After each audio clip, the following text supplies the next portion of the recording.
조상도 찾아줄 뿐만 아니라 저의 몸 상태를 알려주는 제가 진짜 깜짝 놀랐던 게 제가 진짜 저녁형 인간이거든요. 아침에 일어나는 게 진짜 힘들어요. 근데 거기에 딱 너의 유전자를 보니 너는 같은 나이대에서 가장 늦게 일어나는 부류일 것이다. 이렇게 얘기를 하는 거예요. 유전자에 그게 있더라고요. 저는 그래서 아침형 인간 이런 거는 노력으로 되는 게 아닙니다. 맞아. 그래서 제가 지금도 9시 수업은 안 합니다.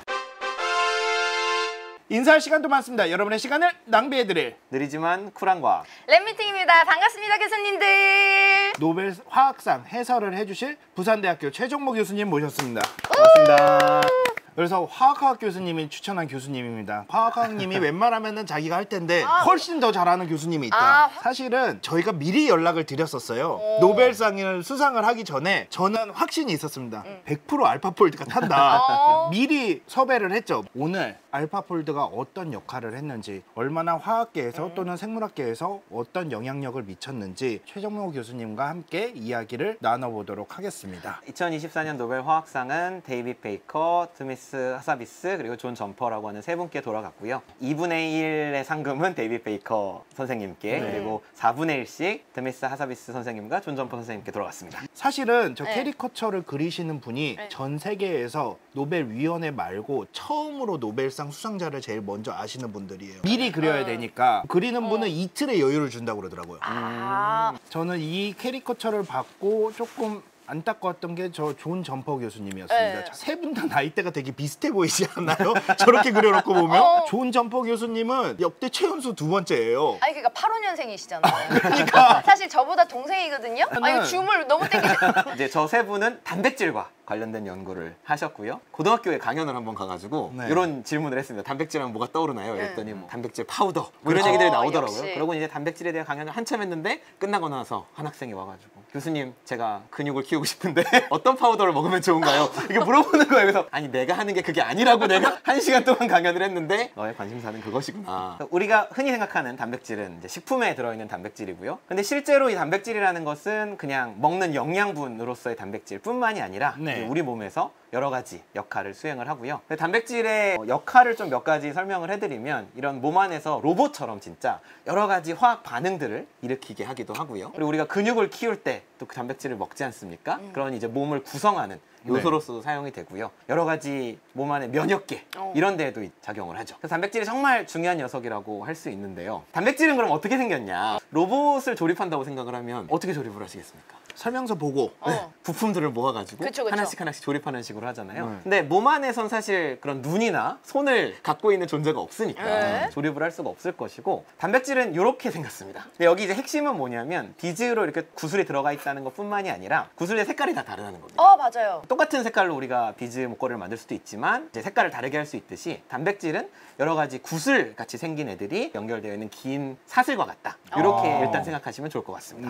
그래서 실제로는 어떠냐? 다양한 이제 화학적인 구조를 가지고 있습니다. 이게 다 단백질들인가요? 단백질을 이루는 구슬들. 이 구슬을 아미노산이라고 부르고요. 그 중에서 대표적인 게 20가지. 그래서 이 20가지 종류가 서로 같이 몇 개가 들어갈 수도 있고 다 다른 애가 들어갈 수도 있는 거죠. 그리고 이 그림에서 이제 또 하나 볼 게 색깔이 지금 나눠져 있습니다. 약간 옛날 윈도우 로고랑 비슷하기도 한데요. 이게 이제 의미하는 바는 뭐냐면 이제 화학적인 성질이 같은 애들을 묶어서 같은 색으로 지금 칠을 해놓은 겁니다.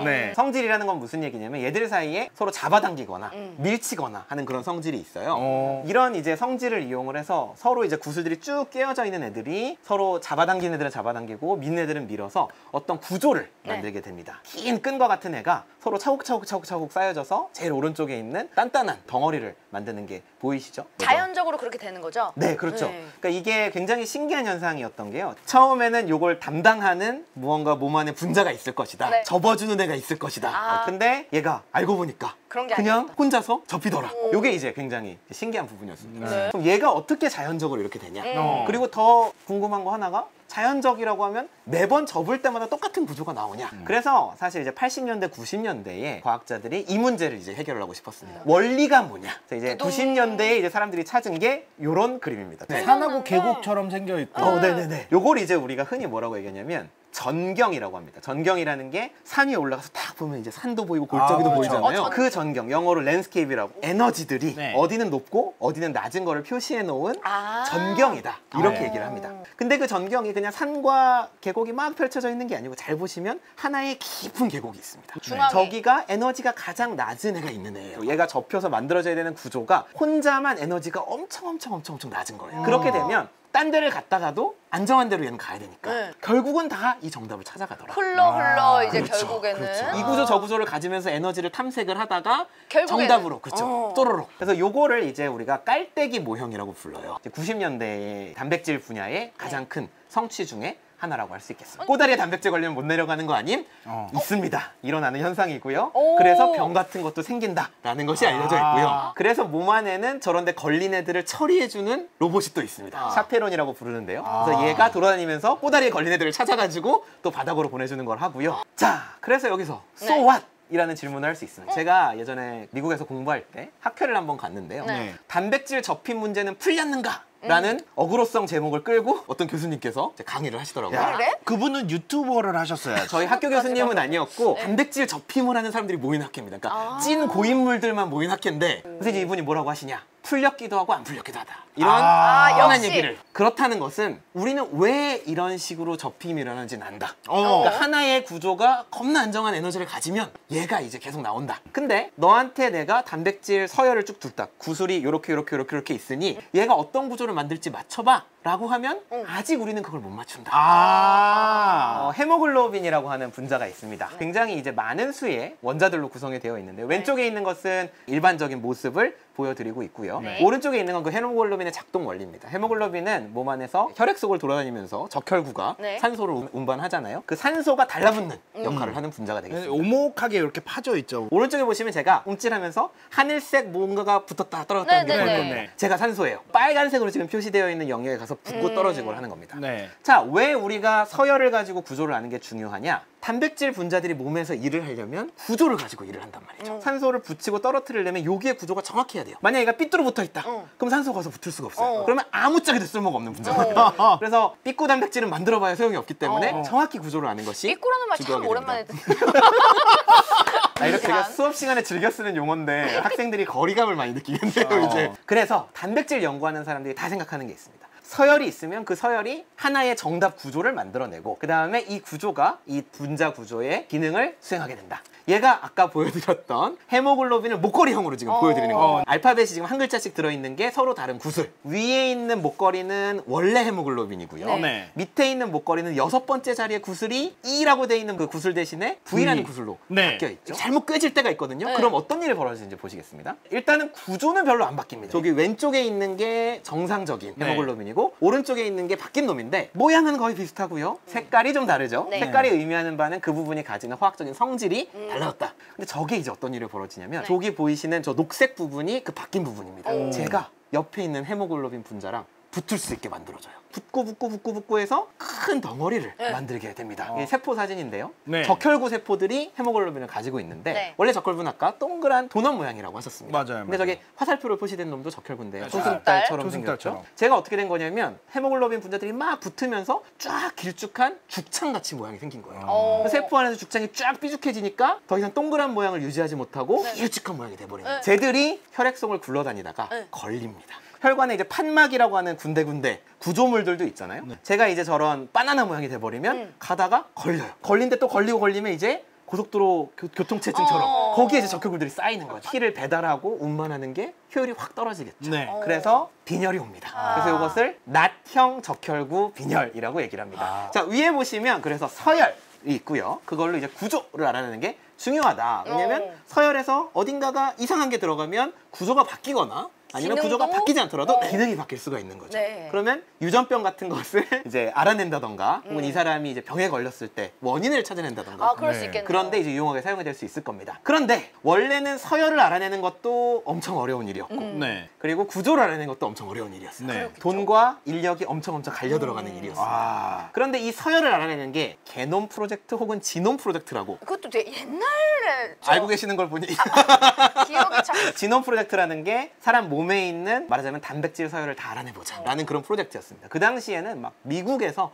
돈을 어마어마하게 들여서 근데 진짜 때려박았죠. 네, 그냥 이거는 국가가 해야 되는 일이다. 개인들이 할 수 있는 연구가 아니다. 이랬습니다. 그랬는데 그 서열을 알아내는 돈이 확 줄었어요. 네. 기술이 개발되면서 말도 안 되게 빠르고 말도 안 되게 싸게 이제 할 수가 있게 됐어요. 그래서 기놈 프로젝트가 보통 과학의 프로젝트는 늘어나면 늘어났지 줄어드는 케이스는 아예 없다고 보시면 되거든요. 네. 돈도 그렇고. 그렇죠. 근데 유일하게 빨리 끝난 빨리 끝났어요. 진짜 말도 안 되는 프로젝트였어요. 그래가지고 이제 다들 깜짝 놀랐죠. 내 인생에선 안 된다고 생각했던 네, 사람들도 그 있을 당시에는. 거예요. 그래서 유전자 검사를 제가 할 수가 있어요. 네. 그러니까 요새는 그냥 침을 이렇게 채취를 해가지고 그쵸. 회사에 보내면 제 유전자를 쫙 스캔을 해가지고 어. 뭐 유전병도 검사를 해주고 뭐 여러 가지 나의 습관이라든가 예를 들면 제가 미국에 있을 때 23andMe라고 하는 회사가 있었습니다. 네. 그게 이제 딱 그 유전자 검사를 해주는 그거였는데 개인의 유전자를 받아가서 이 사람의 거의 모든 그런 히스토리를 다 쫙 알려주는 조상의 조상도 찾아줄 뿐만 아니라 저의 몸 상태를 알려주는 제가 진짜 깜짝 놀랐던 게 제가 진짜 저녁형 인간이거든요. 아침에 일어나는 게 진짜 힘들어요. 근데 거기에 딱 너의 유전자를 보니 너는 그것까지 들어있어. 같은 나이대에서 가장 늦게 일어나는 부류일 것이다. 이렇게 얘기를 하는 거예요. 진짜? 유전자에 그게 있더라고요. 저는 그래서 근데 아침형 인간 이런 진짜? 거는 노력으로 되는 게 아닙니다. 맞아, 여러분. 맞아. 이거- 그래서 제가 지금도 9시 수업은 안 합니다. 저게 지금 롤렌스 교수님 검사하기엔 두려운 데라고 하셨는데 그런 이슈가 있습니다. 그러니까 유전병으로 거의 확실하게 치명적인 질환이 나오는 질환들은 그 결과를 보기 전에 물어봐요. 아 돈을 더 내실 아니요. 그게 아니고 보겠습니까? 이 병은 치명적이고 만약에 확률은 적지만 예스라고 나오면 당신의 다음 삶에 굉장히 많은 영향을 줄 수 있다. 설사 그게 노여도 그거를 그렇게 물어보는 거예요? 네네네. 왜냐면 걸린 사람들한테만 보여주면 똑같은 거잖아요. 미국에서 실제 사례가 거기에서 이제 안 좋은 결과가 나와서 일가족이 자살을 하고 이런 사건들이 있었어요. 그게 유전병이 이제 조기에 오는 치매다. 이렇게 되면 얼마나 끔찍할 거를 이제 아니까 이제 그런 걸 가지고 되게 이제 극단적으로 생각하시는 분들이 있잖아요. 난 알고 싶어. 나 부정적이어도 약간- 나는 과학자니까 과학의 힘을 믿어요. 누군가 해결해 주겠죠. 우리가 유전자 검사하는 거 이제 굉장히 싸졌어요. 그게 이제 포인트입니다.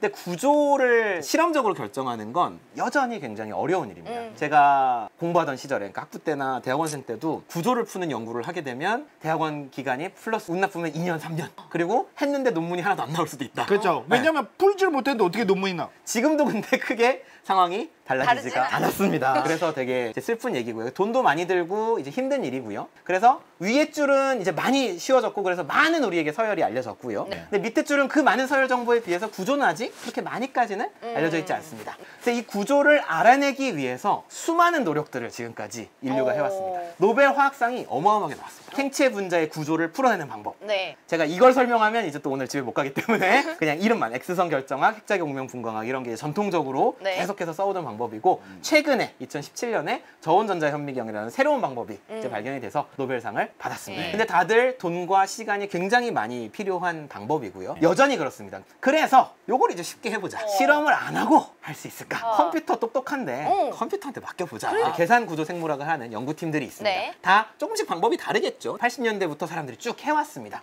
근데 이제 과학자들 특성이 누가 1등인지를 알아야 됩니다. 아, 그렇죠. 그렇지. 그래서 올림픽을 합니다. 그 대회인가요? 이름이 대회? 캐스프입니다.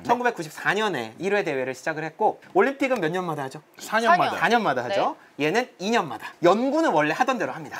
그리고 이제 저 캐스프를 하면 어떤 식으로 하냐면 이제 우리 과거 시험 보듯이 서열을 주겠노라 하고 서열을 쫙 줘요. 그럼 받아가서 이제 구조를 푸는 거죠. 각자 가지고 있는 방법 가지고. 근데 이게 이제 재밌는 게 캐스프 주최 측에서 그래서 이미 구조가 풀렸는데 아직 발표되지 않은 팀을 섭외를 해요. 정답을 받아놓고 엠바고를 걸어놓고 시제를 주는 거죠 이제. 그래서 이제 제한 시간이 있고요. 제한 시간 얼마나? 몇 주 주는 걸로 알고 있습니다. 그리고 누구나 진짜 참여할 수 있는 그런 아, 대회여가지고. 일반인도요? 그렇죠. 왜냐면 어차피 여기 연구자만 참여한다. 뭐 너의 박사학위증을 내놔라. 이런 거 안 하니까. 심지어 그래서 같은 연구팀에서도 여러 개로 나갑니다. 지들끼리 이제 나는 A 방법이 더 좋은 것 같아. 나는 B 방법이 좋은 것 같아. 이러면 이제 각자 해가지고 나가기도 하죠. 그리고 가난한 나라에서도 참여할 수 있다고 그랬잖아요. 네. 그래서 우리가 알고 있는 가난한 나라 중에 북한이라고 하는 나라가 있습니다. 오. 그 나라가 참석을 했었어요. 뉴스에 나갔습니다. 근데 네. 얘네가 단백질 구조 푸는 대회 나왔다. 더 놀라운 건 꼴등을 안 했습니다. 상위권은 아니었는데요. 네. 꼴찌를 안 했다. 그래가지고 이제 사람들이 놀랐죠. 이 사람들도 뭔가 단백질 구조 푸는 연구를 하는구나. 하는 거구나. 어떻게 그러면 결정을 하냐? 네. 그러면 정답을 우리가 알잖아요. 네. 그러니까 정답에 얼마나 가까운가 예측을 한 것을 모아가지고 채점을 합니다. 다 명예전당에 지금 올라가 있습니다. 1회 대회부터 누가 1등을 했는지 이건 돈이 나오는 것도 아니고 메달이 나오는 것도 아닙니다만 이름이 이름이 남죠. 자, 그래서 우리가 얼마만큼이나 지금 구조를 잘 예측할 수 있느냐. 자, 1회 대회가 보시면 빨간색 선이 쭉 떨어지는 선인 게 보입니다.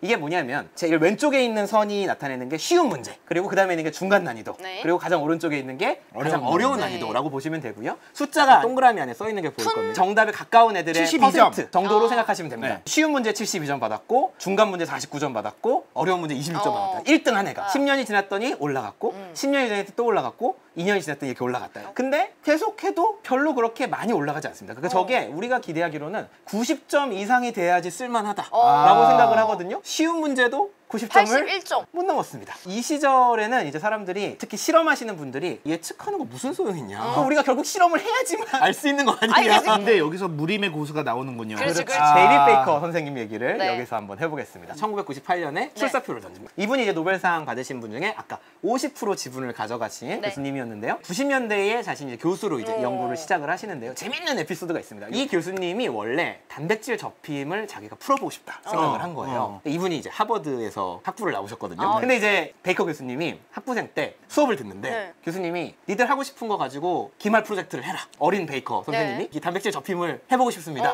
라고 해서 얘기를 했더니 교수님 놀래면서 하지 마라. 나도 못한 걸 네가. 그렇지. 나도 못한 걸 네가에 가까운 게 그 누구도 그 원리가 뭔지 모른다 라고 하신 거예요. 근데 왜요? 저 할 수 있는데요? 이렇게 얘기하지 않고 네 하고는 자기 일을 했어요. 이분은 대학원까지 그냥 얌전하게 이분이 이제 나왔어요. 그러고는 까비. 마음속에 품은 꿈이 있었던 거죠. 내가 교수가 되면 해야지. 그래서 이제 이분이 이제 교수가 된 다음에 98년에 로제타라고 하는 프로그램을 발표를 합니다. 고대 이집트어를 우리가 해석할 수 있었던 그 근본이 되는 그 돌이었던 거죠. 그러니까 돌? 로제타 스톤이라고 그래서 비석이죠, 비석. 로제타 스톤이라는 것이 이제 발굴이 됐는데 원래 그때까지 이집트어가 두 가지가 있었어요. 신성 문자로 쓰는 이집트어가 있었고 그다음에 일상생활을 쓰는 이집트어가 있었는데 둘 다 안 풀려 있는 상태였고 그리스어가 근데 같이 담겨 있었던 거예요. 그래서 그리스어는 우리가 아니까 그거를 기반으로 얘들이 무슨 의미일 것이다를 이제 해가지고 이제 샹폴리옹이라고 하는 19세기의 학자가 그걸 연구를 해서 이걸 이렇게 다 이집트어를 아시는 게 뭐냐면은 과학사를 전공을 하셨어요. 이 사람들이 원래 처음에 98년에 발표할 때는 논문에 그냥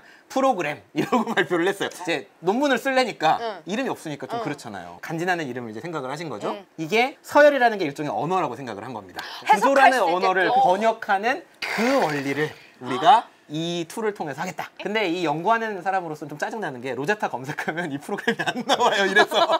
왜냐면 로제타는 언어 번역기 중에도 로제타가 있거든요. 그래서 98년에 이제 로제타가 나왔고요. 그러고 나서 이제 계속해서 그 칼을 갈기 시작을 합니다. 갈다가 베이커 선생님이 진짜 천재인 게 상성님 전문 분야 여쭤보겠습니다. 세티 애톰이라고 아십니까? 네, 알죠. 설명 부탁드립니다. 이게 너무 대단한 게 세티가 신호들을 받아서 여러 가지 처리를 하려면은 되게 많은 컴퓨터 자원이 필요한 거잖아요. 컴퓨터 자원이 많이 필요한데 이것들을 해석을 하겠다. 근데 컴퓨터 자원이 그만큼 확보가 되지 않았잖아요. 그러니까 세티 앳홈이라는 거를 깔아서 많은 사람들한테 너네 컴퓨터 놀고 있으면 우리가 좀 쓸게. 이렇게 된 거죠. 구체적으로는 이제 화면 보호기에 깔려 있습니다. 그렇죠. 화면 보호기가 돌아갈 땐 컴퓨터를 안 쓰는 거니까. 특히 그 당시는 이제 90년대였고요. CRT 모니터라는 걸 쓸 때였습니다. 그때는 화면 보호기를 안 돌리면 모니터가 타서 못 쓰던 시절이에요. 그 시절에 이제 그렇게 세티 애톰이라는 화면 보호기를 사용을 해가지고 그때 자원을 쓰겠다였는데 그 아이디어를 빌려 오신 거예요. 네. 단백질 접히면 참여하고 싶어? 이 화면 보기 한번 깔아보십시오. 그렇죠. 그 사람들이 이제 많이 깔면 깔수록 자원들을 모아가지고 2004년에 하셨습니다. 세티 애톰도 옛날이지만 놀랍게도 많이 참여를 했습니다. 저도 깔았었던 기억이 납니다. 저도 네. 깔았죠. 화학 교수님. 저기 슈퍼챗이나 좀 보내주시면서 하시면 그러니까. 더 웃긴 건 뭐냐면 게임을 만드셨습니다. 폴드잇이라는 것이 나오는데요. 이게 보니까 컴퓨터 자원을 막 2004년에 많이 모아가지고 했는데도 가끔 어떤 경우에 보면 컴퓨터는 사람이라면 이런 구조를 예측 안 할 구조를 찾더라는 거예요. 그래가지고 아이디어를 내신 거예요. 인간 두뇌를 그리드 컴퓨팅을 할 수는 없을까? 사람들이 놀고 있을 때 두뇌를 쓰는 법은 없을까? 게임을 만들면 이걸 가지고 사람들의 내추럴 인텔리전스를 공짜로 쓸 수 있겠다. 그래가지고 단백질을 접는 게임을 진짜 만든 겁니다. 그래서 처음에는 쉬운 단백질이 나옵니다. 규칙을 배우는 거죠. 더 높은 점수가 나온다면 어떻게 할까요? 하면서 이제 창의적으로 접어보세요. 이제 이렇게 하면 또 이제 게임에 진심인 분들이 있잖아요. 순위가 실시간으로 뜨거든요. 이게 정말 최고의 노동력 착취인 게 당하는 사람이 모르는 노동력 착취. 그래가지고 재밌는 이제 뒷이야기가 이걸로 논문을 또 쓰십니다. 이걸로 문제를 지금까지 다 구조를 아는 걸 내시다가 모르는 걸 낸 거예요. 근데 인간들이 막 달라붙어가지고 높은 점수를 내려고 하다 보니까 구조를 풀어버렸네? 그래가지고 구조 풀었다라고 논문을 썼어요. 그 논문 저자명에 fold it users 라는 말이 들어가 있어요. 한 명 한 명의 이름은 없는데 그렇게 들어가 있고 거기에 논문을 내용을 보면 뒤에 이제 주석에 뭐라고 써있냐면 유저 아이디를 써줬어요. 누구의 도움으로 이걸 찾았습니다. 그리고 또 하나 논문을 쓰신 게 게임을 붙였을 때 사람들이 과학 연구에 참여하는 것이라고 해서 사회학 연구를 하셨습니다. 그것까지? 뽑아낼 수 있는 걸 다 뽑아냈어요, 진짜. 아니요, 여기서 또 베이커 선생님이 발상의 전환을 합니다. 서열이 있는데 거기서 구조를 맞추는 게 구조 예측을 사람들이 네. 지금까지 했던 거예요. 반대로 해보면 어떨까? 내가 설계를? 어떤 기능을 하려면 이런 구조를 가져야 된다는 걸 알아. 이거를 만드는 서열은 무엇이 있을까요? 를 따라라라. 풀어보자. 설계도를 보고서 레고를 조립할 수 그렇죠. 있는데 레고 조립된 걸 보고 그렇죠. 설계도를 한번 만들어봐라. 우등생인 그런 선생님. 거죠. 야, 경우의 수가 많은 것도 한 가지 문제지만 또 하나는 이 당시에도 여전히 정확도가 그렇게 높진 않았습니다. 우리의 계산 방법이. 여기서 이제 이론의 중요성이 나옵니다. 깔때기 기억나시나요? 얘가 하나가 엄청 안정하다고 그랬어요. 그러면 딴 애들은 다 0점인데 얘 혼자 마이너스 50점이야. 그러면 내가 만든 프로그램이 얘네들은 0점으로 예측하는데 얘를 마이너스 45점으로 예측을 한다고 해서 큰 문제가 될까요? 아니죠. 정답은 여전히 얘니까요. 오답들과 정답의 차이가 크기 때문에 얘를 아주 정확하게 점수를 예측하지 않더라도 어느 정도만 맞출 수 있는 프로그램이 있으면 서열을 가지고 그 구조가 어떻게 될지는 예상을 할 수 있다. 그렇죠, 그렇죠. 그렇기 때문에 이제 이걸 할 수가 있었습니다. 그래서 아주 정확한 모델은 아니지만 내가 원하는 구조 비슷하게 나와. 그럼 얘를 가지고 시작점으로 삼으면 되는 거예요. 최적화를 이제 그다음부터 해나가면 되니까 2003년에 최초의 단백질 설계 결과가 나옵니다. 이름이 탑7인데요. 7등을 했다 이런 의미가 아니고 그냥 단백질 이름이고요. 이분들이 이런 구조를 가진 애를 만들어 볼래 해서 서열부터 짜가지고 최초로 만들어낸 7개 덩어리가 보이죠. 그런 게 이제 이름 명명에 같이 들어가 있습니다. 네. 지금에 와서는 엄청 복잡한 구조들을 만들어낼 수가 있습니다. 2016년에 보시면 엄청 복잡한 구조가 보이죠. 저런 게 이제 어떤 거냐면 바이러스 같은 애들이 저런 껍데기를 가지고 있거든요. 바이러스 껍데기를 흉내내는 구조인데 저걸 이루고 있는 단위체들을 하나하나를 다 설계를 한 겁니다. 자연에 존재한 적이 없는 단백질인데 서열부터 만들어내서 이거를 이렇게 만들어내신 거죠. 그리고 2017년, 2024년에 나온 것들은 어떤 특정한 센서로서 작용할 수 있는 그러니까 우리가 원하는 어떤 화학 물질이 있으면 걔를 찾아내는 단백질 또 만들어내셨고 2022년에는 조그만한 모터를 만드셨습니다. 단백질로 돌아가면서 제가 움직이는 운동을 할 수 있는 그런 것도 만드셨고요. 2021년에는 바이러스를 흉내를 내서 저게 항생제로 사용될 수 있도록 그런 것도 이제 만드셨죠. 베이커님 연구실에서 나온 거고요. 근데 여기는 그래서 나왔다 하면 셀, 네이처, 사이언스가 무조건 나갑니다. 그러니까 근데 더 연구를 놀라운 게 뭐냐면 자기 자랑을 잠깐 해야죠. 제가 베이커 연구실에 갈 뻔했습니다. 인사할 시간도 많습니다. 여러분의 시간을 낭비해드릴 느리지만 쿨한가. 랩미팅이었습니다. 감사합니다, 교수님들. 감사합니다. 감사합니다.